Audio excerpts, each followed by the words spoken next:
welcome to the Polymath Podcast. I'm Ansley Weller. I'm your host, and I'm very excited today to have LaLo Towers on the show.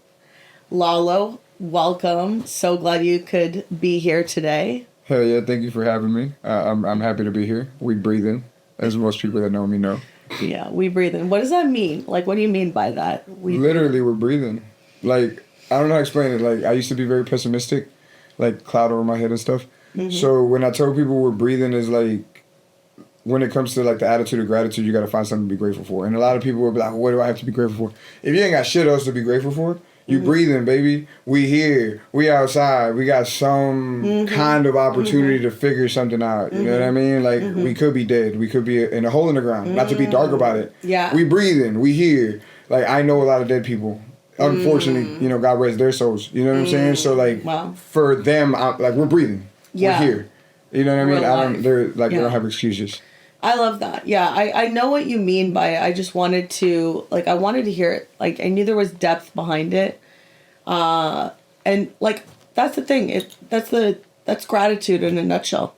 Like, you could always be grateful that you actually have a heartbeat, that you're breathing today, that you woke up another day, that you have another day in this body to, just figure it out. Want to make an omelet, gotta break some eggs, right? Yeah. For sure. So, everybody wants to go to heaven, but nobody wants to die first. Right.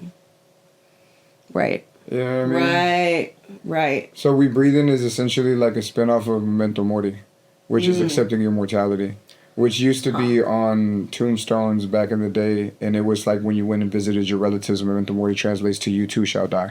So it's a reminder to be grateful. It's not to be dark about it. It's be grateful because you still got it. We still here. Yes. We still ain't got, like... Yeah. We're here. You know what I mean? Have you ever heard of the term death positive? No. I honestly haven't. So, I'm curious what you think of it, because what you're touching on is this idea. It's kind of resonant with this idea of being death positive. People that accept their mortality, accept other people's mortality. A lot of time people are very deluded. They don't realize we're all going to die. We're all going to die. Yes, ma'am. And the people we love, the people we know are all going to die. Yes, ma'am. And everyone gets so excited when a child is born and the birth of a new child, right? And that's coming from one world to another, right? But when people die, they're going from one world to another. And yet, a lot of the time in the hospital, like, no one's there. A lot of people die alone in the hospital. And if we're more death positive in what you're saying, like on those tombstones, like accept that we're mortal, that like we're gonna all die, that changes the way we live when we really begin with that in mind. They say, I don't know if you've read 7 Habits of Highly Successful People. No, ma'am. So I read it so many years ago, but it stuck with me. Like the first habit is you're supposed to imagine people at your funeral, and like what would they be saying? You begin with the end in mind. Like we talked about legacy. So just so you guys know, I have signed LaLo as a client for my management production company, and I am so blessed. Our first conversation, I was like, wow, this is God and the universe doing this. There's so much synergy and everything. So yes, ma'am. Really, really love. I'm very lucky to have you as a client. I'm lucky to be here, and I'm thankful for it as well. Like, because it is like how you said, it's God in the universe. Like, it ain't got nothing to do with me. You know what I mean? Like, I'm just flowing. Like, I'm just the universe from perspective. You're the universe from perspective. So on and so forth. You know what I'm saying? Right. Yeah, I'm just happy to be here. You know what I mean? We breathing. And that's literally what got me here. You know what I mean? So we're going to keep going. Yeah, we breathing. Yeah. So that's going to be... So I do this call 9 a.m. every day. You've come on before. Yes, ma'am. And it was great to have you on there. And, like, I think you were part of the meditation part of the call. But there was a moment when we do, like, a 15-minute group meditation together, and we have a mantra. we breathe in. That's going to be the mantra. Hell yeah. I want you to introduce that. Yeah, that'd be dope. On like tomorrow or one of the calls. We sure. breathe in and then explain what it means, because the reason I have everyone do that, and it's a different mantra every day, but the reason I have people do that is like, we have to respond to reality, right? We have to respond to our thoughts. If we don't bring our thoughts into focus, like, they will run amok, right? So I know you talk a lot about mindset and... Yes, man, it's the angle. And you said you used to have more depression, right? Did you say that? I went in, from this angle, looking back, maybe I'd call it depression. At the time, I didn't call it depression. I didn't know what it was. Yeah. Like, a lot of the stuff, like how I describe things now, is from this angle that I'm looking at the world from. And my angle has, like, adjusted many times from work that I've done on myself, from actual work, physical work, and then I've also done psychedelics, because those have helped me adjust my perspective. But... yeah, like, I used to be very pessimistic. And then if we go even further back, like, I used to be a very scared little kid. You know what I'm saying? Now, me now is because I have gone and faced a lot of stuff, and I have actually gone inward and just either accepted or changed. So, like, if I can't change it, I have to find a way to accept it or live with it. My past, the people who have passed away that I can no longer bring back. Just certain things. You know what I'm saying? Like... certain things whatever the things that I can't change, I have to find a way to live with it, accept it, or whatever the case may be. However I rationalize it or make it logically make sense to myself, it's for me to make sense to myself. And for the things that I can change, I used to be 240, 250 pounds. I had to change my habits. If I change my habits, I'll have new consequences. This was 7 years ago, because I lost the weight right before my daughter was born, and then I gained it in her first year of life, and then I lost it again. So... again, those were things I could change. I could have either accepted staying where I was, or I could really double down and see, okay, what can I change? So initially I changed, like, small things. Like, I started counting calories, and then after a while I plateaued, and then I changed my diet even more, and then I implemented more cardio, and then I implemented weight training, and now I'm doing handstands like 7 years later. But again, 7 years later. So in that time, what I also was working on is patience, because I've also learned that one patient move is going to get me further than 3 rushed moves, because you miss. You might not be looking, you might not be paying attention because you're rushing, because rushing is like panicking. And when you're in a panicky state, can't nobody tell you nothing, because you're in fight or flight, and most people are going to flight. Most people aren't going to fight. Yeah. Most people they're going to get scared. Yeah. You know what I'm saying? And I get that, because I've been there. I know what it feels like helpless, like you can't, because everybody's bigger than you, whatever the case may be. But that's no longer the case. I'm no longer that little kid. We become who we need to become to survive whatever it is that we're facing. I can't tell you how to react, because I haven't been with you every step of the way, but who has? You.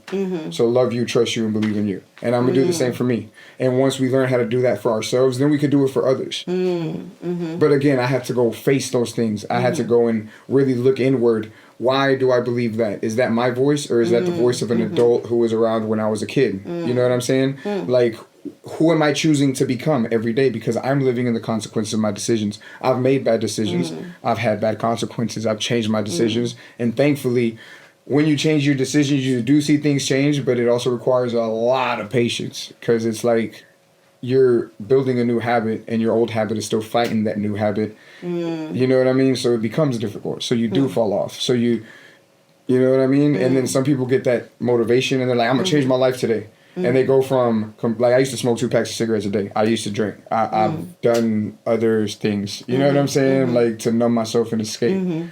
Now I just smoke weed and work out a lot. Today I jogged 10.8 miles.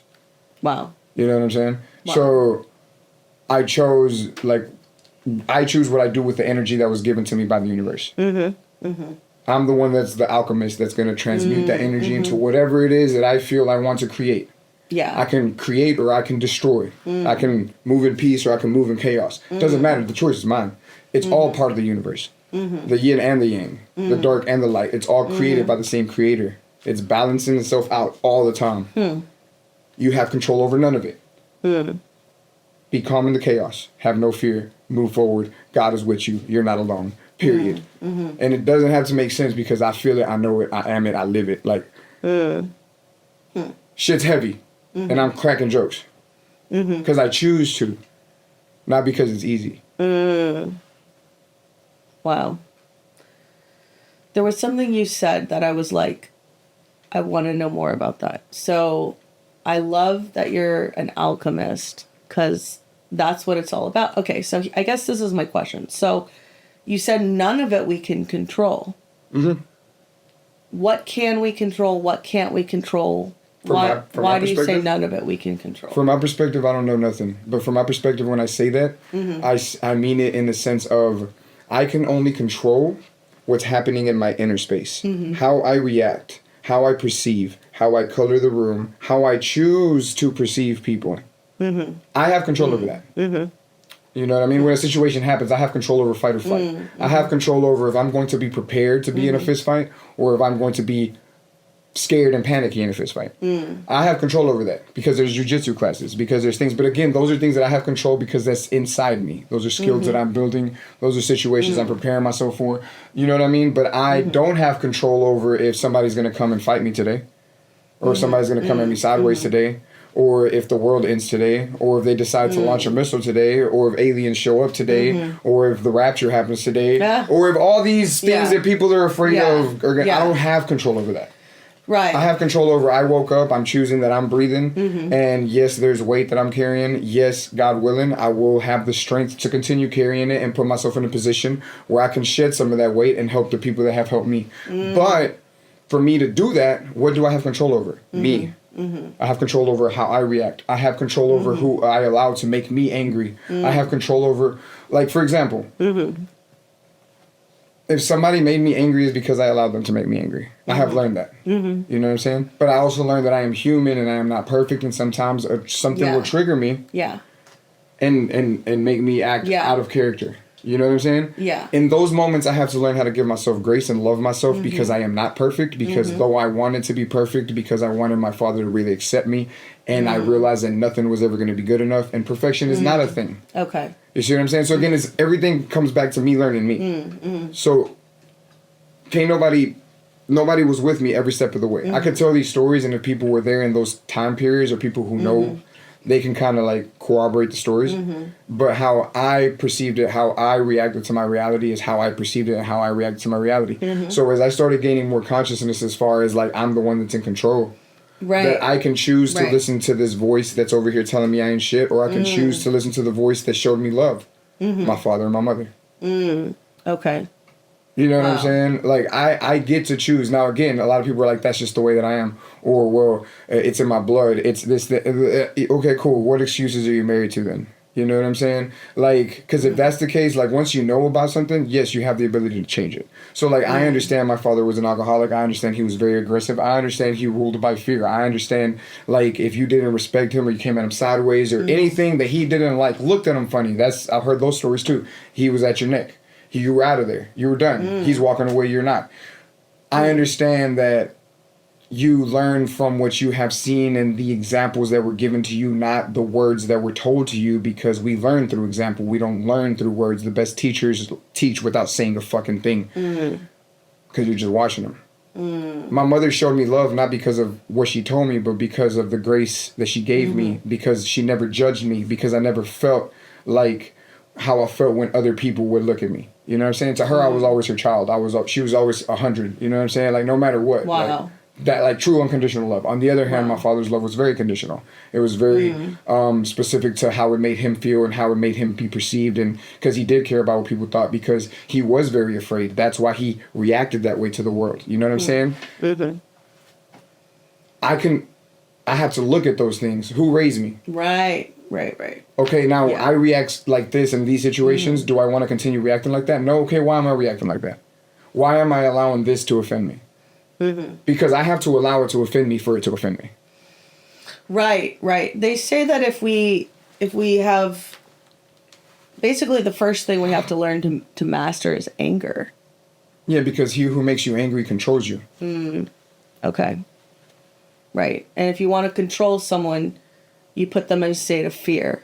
You put them in a state of shame. And I've been in a state of fear. I was very afraid when I was a kid. Very afraid. I was afraid of everything. I was a scared ass little kid. I was scared of my dad. I was scared of just anything that could happen. because it was always worst case scenario. Every single time. Just catastrophizing. Yeah, everything could lead to the worst possible situation. You know what I'm saying? And maybe, again, as an adult, logically, rationally, I could look back and tell you some of the things that possibly made him feel that way. He left his house when he was 10 or 11. He went to Mexico City. By 13, he was in the United States illegally by himself looking for his brother from the story that he told. You know what I'm saying? Let's take it fast forward. By the time I'm born, he has 2 sons that he doesn't know where they are. He has 1 son who still knows of. That's my brother, who I do know. The other 2 I've never met. He's 22 by this point. Okay? Fast forward, when I'm 4 years old, I get lost in Mexico as a 4-year-old. They have to find me. Okay, and I'm going to come back to that in a little bit. When I'm in 3rd grade, I get ran over. I still got stitches here. I got stitches on my eye. You know what I'm saying? I was a rowdy kid. Yeah. So maybe it was his way of like, you know what I mean? Trying to control, because all he saw was a little him. Wow. And instead of facing himself, he tried to control me to not become like him. Oh, wow. Does that make sense? Deep. Yeah. Yeah. Or maybe it was just like you were a mirror. Maybe you were a mirror for him. So you triggered him a lot. Because our kids trigger us because they're like us. Yeah. They make us see ourselves. Even when they're babies. Yeah. Yeah. Yeah. So it's like, I get it. You know what I'm saying? He felt he had control over things outside of him. I've learned I don't. If somebody wants to stay in my life, they're going to stay in my life. If they don't, they're not. No matter how much I beg, no matter how much I scream, no matter how much I cry, it doesn't matter. People are going to do what people want to do. Okay? Yeah. So I'm going to love them while they're here. And if life changes and the season is over, I'm going to release them with love. Thank God for the time we spent together. I'm glad we learned some things. And I pray that you accomplish everything you're looking to accomplish. Because I'm not here to hurt nobody. I'm not here to destroy nothing. Right. But I'm also not a pushover. You know what I'm saying? Right. But like when it comes to my people, like I've understood that. Because we're all on different paths and different journeys. And sometimes they intersect. We help each other. And then we continue. You know what I mean? So people get attached to moments. They get attached to situations. They get attached to... So when things change a little bit, it scares them. But the only constant is change. But that change doesn't scare you. No, because everything changes. Right. Everything's in a constant state of change at all times. I used to be very scared of that change. I used to be very, very scared. And then another thing that added to it, because everybody was afraid of my dad. If I ever felt like reaching out for help, everybody was like, it felt like, have you told your dad? Have you asked your dad? Oh, you might want to go talk to your dad. Which is the person that I was afraid of. So why was everyone, like, did he kind of like run things? Like, why was everyone's so afraid of him? Did he get into a lot of fights with people? Okay. Yeah. Yeah. Yeah. Wow. And it didn't matter who it was. Interesting. Yeah. So did he treat you differently than your other brothers? Did you have any sisters? I did have 2 sisters that are from the same marriage from my mom and my dad. Okay. So it was 2 sisters and me. I'm the oldest. And then my brother from before my mom, and then 2 other brothers that I've heard stories about. I don't know those dudes, and they're probably like 10 years older than me. So I don't know those dudes. But my older brother, yes, he would come over and visit in the summers, and I went to his graduation, so we had more of a relationship. You know what I'm saying? But my sisters live with me. But again, how my brother was treated, he was only in the house a couple months on end, so like he wasn't treated like I was treated.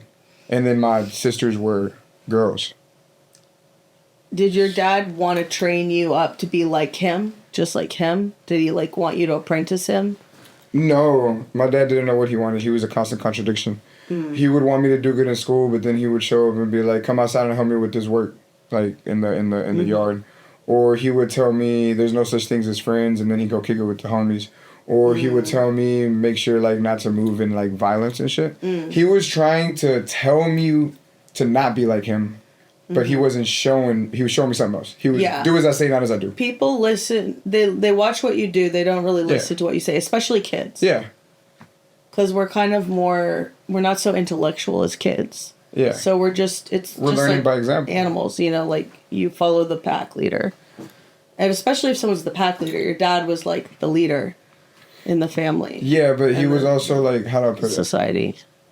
And God rest his soul, man, because like it is what it is. Life's hard as shit. So he died? Yeah, he offed himself. No. Yeah. Oh my God, how old were you? A year before my daughter was born. What? On Father's Day. What? Why? Why did he do it? He didn't even know. He didn't? I talked to him that morning. Oh I had a show the night before in a music video shoot. And the next day was Father's Day. And I got drunk because the shoot didn't go well. Not many people showed up to the show. We still did the shoot. I got drunk. I went back to his house. I was with my ex-wife, who was my girlfriend at the time. And we went back to the house, and we crashed there because I was drunk. And then I woke up, and I was like, hey, I'm going to just go to my spot, because me and my old lady had a spot. My ex-wife had a spot at the time. I was like, we're going to go back to my spot. I'm going to shower, and we'll be back, because it was Father's Day. I'll be back. We'll see you in a little bit.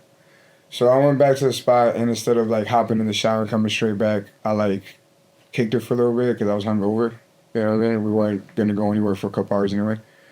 So we kicked it for a little bit, and then I got ready, and then I look outside, and my sister was in the driveway, and she don't ever fucking pull up on me anywhere. And we love each other very much, you know what I'm saying? But it was just like, it was weird, you know what I mean? And she was like, come on, we gotta go.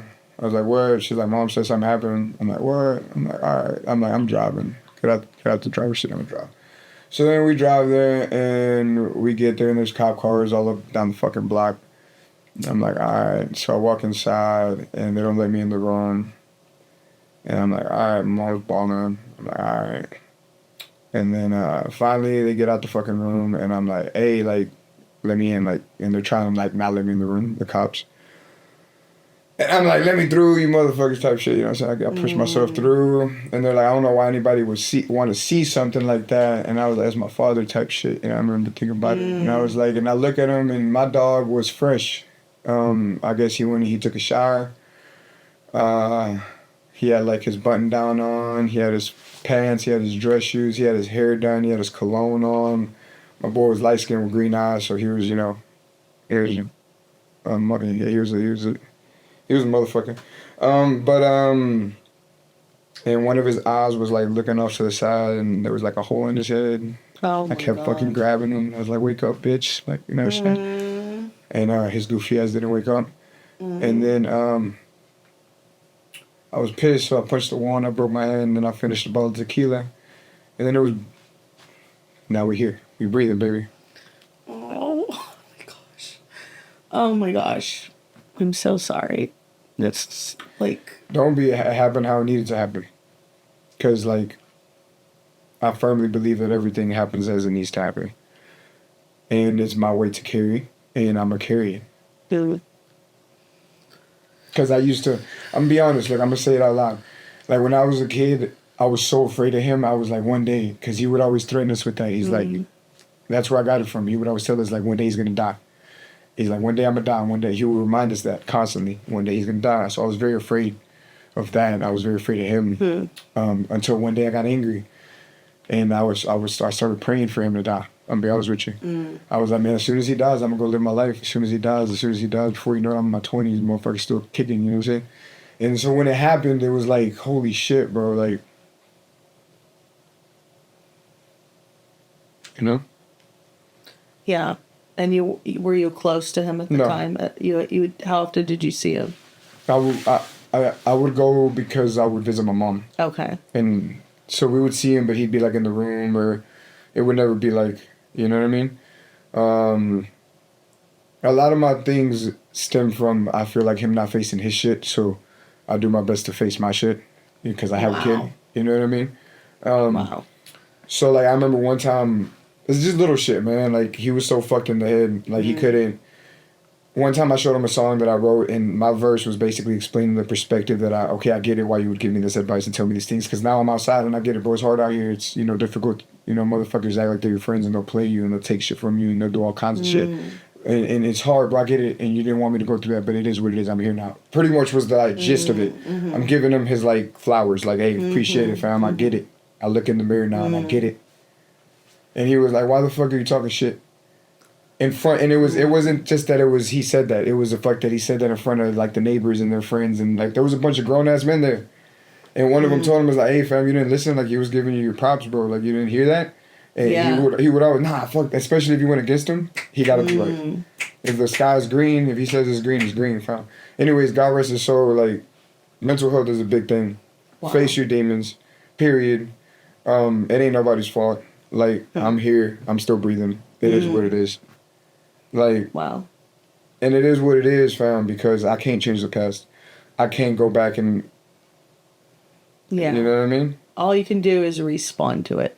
Exactly. And choose what I do with that energy. Because there's 6 stages of grief, and the 6 stages assign meaning to it. So it's like you have shaped who you are as a parent from what you lived through. Yeah. You're not taking it lightly. You're not glossing over this tragedy. You know? Yeah, and I feel like he taught me what not to do. Yeah. So my goal is to prepare my kid. That's how I'm going to protect her. By making sure she has, like good mental health. Really good mental health. And a good angle at life. Yeah. A good perspective. And I tell her all the time, like, who loves you, who trusts you, and who believes in you? The first answer is me. Mm-hmm. She tells me. She like me. And since she was a baby, I've been telling her that. Wow. Because we're programmed. Yeah. Yeah. So sometimes my kid's a little overconfident. Sometimes she's a little loud. She cracks jokes. She's funny, but that's a little me, yo. So the more I love myself, the more I love my kid. Because I feel like a lot of times when people see themselves in their kids, they hate themselves so much that they fucking scream at their kids, not knowing that it's them or their parents that they're fucking mad at, not their kid. The fact that they couldn't control what happened in their childhood. So now they're like, you know what I mean?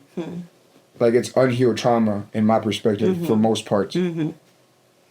Wow. So your daughter was on the way when your dad committed suicide. She wasn't conceived yet. No, my niece was on the way. Okay. My little sister's daughter. My first first grandkid was on the way. So you were with your child's mother, but she wasn't pregnant yet. No. And then not long after that, she was. We went through that, and then we got married in December, and we found out, we had a whole conversation, because my niece was just born. After my pops passed away, like, we all moved back in with my mom. Because it was just her and my dad at the house. So, like, my sister moved in where her husband, and me and my old lady moved in. It was you know what I'm saying? So we were, like, in the living room. It was a full house, but we were all there because, like, we all essentially grieved together, if it makes sense. Like, we were, you know what I'm saying? Because we all had our own space. But anyways, so when my niece was born, we were all living together when she was born. So we all kind of, like, raised her, you know what I'm saying, for the first year before they moved out. And then, so come December, my niece was born in September. Come December, we got married by the court. And then we were like, hey, we're going to wait, you know, because she had already had a miscarriage before my dad's situation. So we're like, we're going to wait. We're going to get our money together. We're going to get our shit together. And then, boom, she's like, I'm pregnant. And I'm like, oh, that's what's up. So it's like, you know what I mean? Not even a year later, she's pregnant. So, and when I'm married and shit, I'm like, bet. And then she was born the following September. So her and my niece are literally a year and like a week apart. Oh, wow. Yeah. A year and 3 days, actually. Less than a year, because she was born 16th and she's born 19th. So less than a year. 21st. Anyways, doesn't matter. But yeah, no, so like all those things, and I had to really like adjust, and that's when I stopped drinking, and then I found out about ayahuasca, and I couldn't afford going to the jungle. So I take the same approach with mushrooms, and I quit smoking cigarettes, and that's when I started losing weight. By then, my kid was 8-9 months. You know what I mean? Wow. So you did some plant medicine ceremonies with mushrooms? Yes, ma'am. The first one, I had done mushrooms before and acid before, but I was very ignorant to what they were really used for. What did you see? Like, in plant medicine, a lot of times people see their gross defects or their lineage, like the defects of their lineage, right? Like, what did you see? What made you change? It depends. Like, the first time I did acid, I was very ignorant to it, but that experience made me kind of shift a little bit. Not a lot, to where I was like, ooh, my life has changed, because I was, like, younger. But that one, long story short, I took 3 acid tabs within 3 hours because I was ignorant as fuck. I don't know what I was doing. And I essentially went to hell type shit. And then from there, I saw myself age forward to like 80, 90. And my sister took care of me her whole life and never did that with her life because I was a piece of shit and didn't do nothing with mine. What? So that one kind of like, long story short. Oh my so that God. one kind of shifted. That's what you saw in the mushrooms? No, on acid. On acid. So that one kind of shifted a little bit, but then that was when I was like 20. That was before I got with my ex-wife, so I was like 22, 23. I was younger. I was a lot younger. maybe 24. Anyways, the mushroom trip that I had that I really treated like a ceremony, that I really like did a lot of intent, a lot of set and setting. I prepared, I fasted. Like everything that I would have done for ayahuasca ceremony, I did for the mushroom ceremony. So a lot of intention, a lot of set and setting, a lot of like trying to just figure myself out. That one, I got that all I have is now. I had been living in the past for so long, pissed about my childhood, pissed about like why I wasn't like everybody else, why I couldn't go out and have the same experiences as everybody else, why I couldn't go out with my friends. Like a lot of shit that was fucking pissing me off. That was looping in my head. You're no longer there, bro. All you have is now. Yesterday was now. Yeah. But it's a memory now. All you have is now. Yes. And tomorrow, God willing, if you have it, will be now. Yeah. But for now, all you have is now. Don't worry about that shit. Yeah. Don't worry about that shit. In this moment, we have now. And then once we leave this moment, it becomes a memory and we have a new now. But no matter what, you only have now. Yes. Yes. So it kind of helped me like switch my angle to where I wasn't just blaming every fucking body. And I started taking some accountability. Like, okay, bet we're here now, bro. He's dead now, bro. Like, you have a kid now, bro. You're delivering fucking newspapers and running a studio that the homie's just blessing because he's letting you slide on rent. You know what I'm saying? Like, I was listening to a lot of West Side Boogie at the time. I've been thugging through my rainy days. You know what I'm saying? And this year, thank God, I've been on 2 projects where we're shooting for West Side Boogie. Wow. You know what I mean? So, like, I ain't rich as far as money goes. But I done learned a lot of shit. Yeah. And you know what I mean? I talk to my kid every day. And, like, me and my ex-wife have a great co-parenting situation. We have great communication. I have great friends. I have great opportunities. So, yes, we breathing. We here. Yeah. You know what I mean? So, I get to choose what I focus on. And I'm focused on what I'm building, not... Right. Would you say that your past or your present or your future influences the kinds of roles that you attract as an actor? Kind of, in a way. The past, because of how I look and the things that I've been through now, face value, I've been cast as like, you know, a thug or a drug dealer or whatever, because I guess that's what people see. You know what I'm saying? But I've also been a part of 2 988 projects, which 988 is a mental health hotline. One for the state of Oregon. Wow. So I'm a PSA for the state of Oregon, if I'm not mistaken. And then one is a short film that I did in Texas. And pretty much, and then the Himalayan one that we did as well, at the end says "You are not alone," which is the 988 motto, "You are not alone." But again, I feel like I did take those particular projects because I have experienced these things, and because I do want people to know that, yeah, fam, like, it's hard out here. I get it, and it is difficult, and it's scary because nobody really knows what the fuck they're doing. You know what I'm saying? But love yourself, trust yourself, believe in yourself, and if it gets dark, baby, like, just keep going because you will get through it. You know what I'm saying? Because you're still breathing. Like, so yes, I took those projects to let people know that they aren't alone, and also because as a Mexican male, for us to show vulnerability is kind of like taboo in a way, because some people are still, not all of them, but for the most part, if you're traditionally raised by traditional Mexicans, as a traditional Mexican man, machismo is a heavy thing. I'm not saying all of them are like that because we can't generalize. Yeah. But part of being a Mexican male is, like, we hard. Like, we here for it, baby. Yeah. You know what I'm saying? Yeah. So, in the film that I did, the short film, it does show me crying. Which, for me, crying in front of people was very difficult. Right. Like, it's, and we're good. Bury it. Okay. You know what I'm saying? Which, again, if you bury those things, you're not working on them, and they're just going to get bigger, and they're going to explode. Right. It's like hiding your shadow. Right. It's not going to do anything. Right.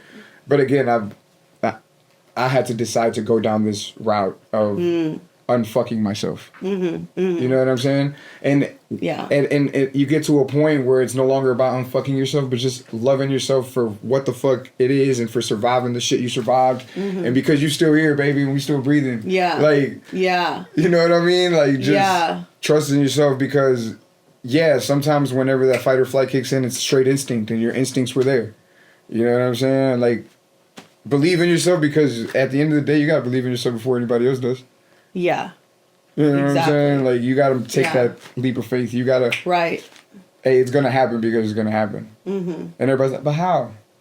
When I came out to Cali, why are you moving to Cali? You got a job out there? You know where you're going to work? You know where you're going to live? You know, I don't know shit.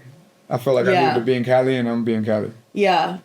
Yeah, that's interesting. I mean, I was born in Hollywood, and I wanted desperately to like get out of LA. My dad's like, please go to USC, please stay in LA, and I was like, no. And so I went up north to like Berkeley, in San Francisco, and went all over. And I was working up there, and I wanted to be a storyteller. I wanted to be in film. And I just decided to give my notice at my job.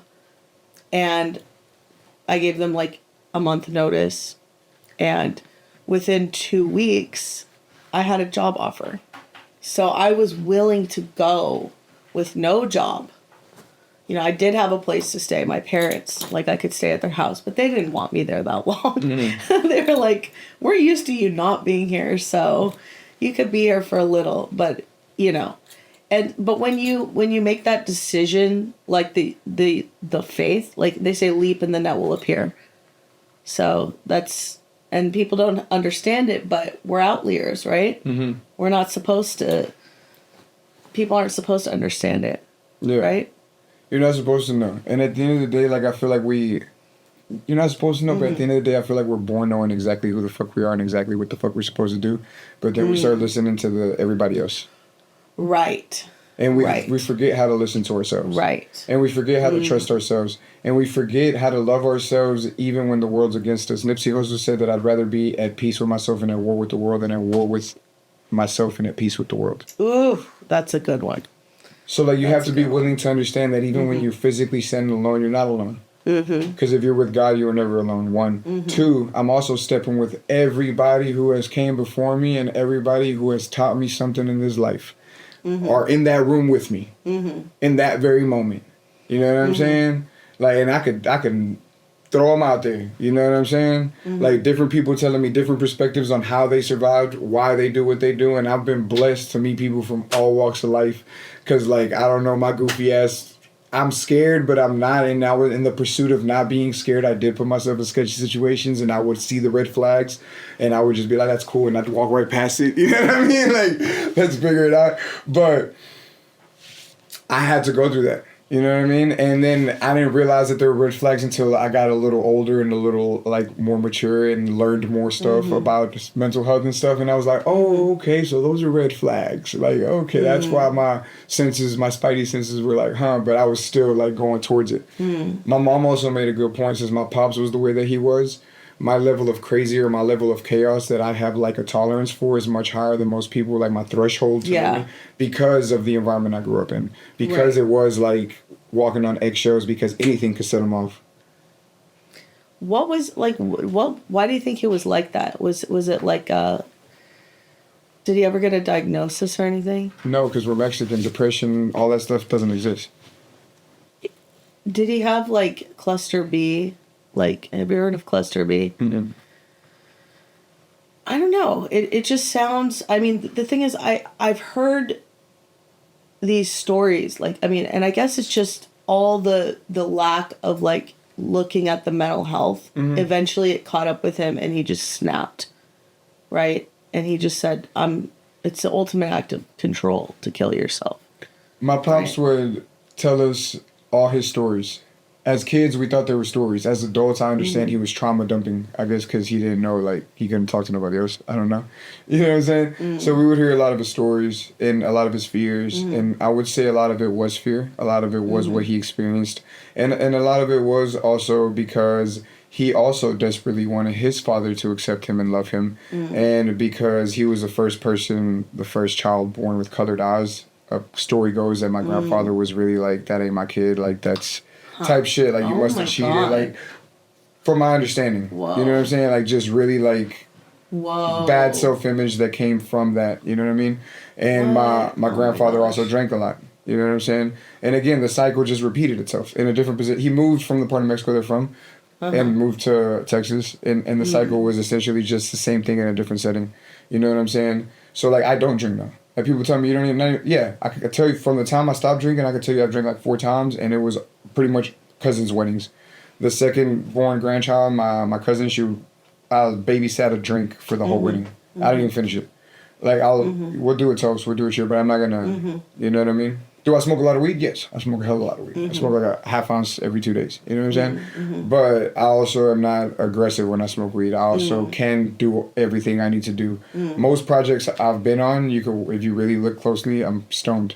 You know what I mean? But yeah.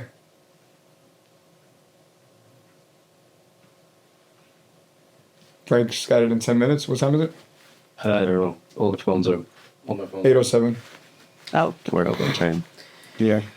Okay, so yeah, well, to be continued. No, for real. Like, it's a lot. Thank you. Like, thank you for sharing your story. Like, I know, I feel like all of this backstory, it's like the riddle of being human. It's the human condition. And I think that all of this is going to get even more integrated with all the projects that you do as an actor, as a musician, as a director. It sounds like you want to direct and produce and do everything. Yes, be ma'am. a full polymath. Yes, and be ma'am. the best dad you can be, the best co-parent you can be. Yes, ma'am. I have one question because I know we are on a hard out right now, but we'll have to do a part 2. How do you balance shifting gears? You're a polymath. You have to be all these different roles: actor, dad, co-parent, like son, brother, like. They're all the same thing. How you Okay. do one thing is how you do everything. And what are your priorities? How do you prioritize? I prioritize my workouts, and so I wake up every day. I work out. If I don't get to work out for whatever reason, it's very rare nowadays. But my workouts are a big thing because as an addict, you have to replace habits. So I replaced a lot of my habits with my workouts. Okay. So today I did almost 11 miles. I do calisthenics. I'm doing handstands and stuff. I'm doing muscle ups now.